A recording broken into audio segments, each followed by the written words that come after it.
Hey gang, we're going to be smashing our hamstrings today, smashing and flossing them. You can't, if you have the option, it's really good if you can use a barbell, especially a 35-pounder because of that smaller diameter.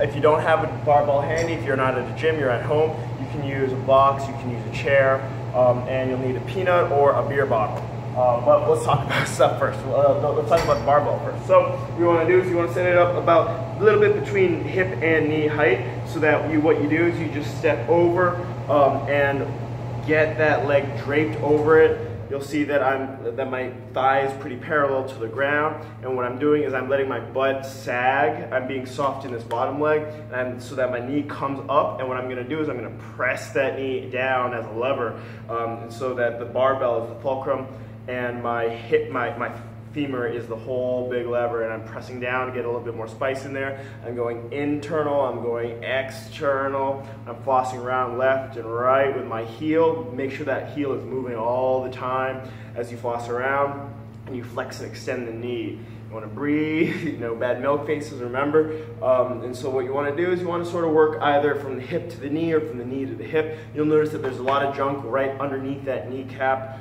Especially on the medial side, not too bad on the lateral side, especially because it's mostly IT band stuff. But as you get deep in that groin here, you'll feel some stuff, and so you want to make sure you floss around, do a big sweep from one direction, and then you want to come back, find those big, gnarly, deep, dark spots, and attack them. So you'll spend 4 minutes on each hamstring, but make sure that you really spend some good quality time in those knots and those deep, dark corners that nobody really talks about.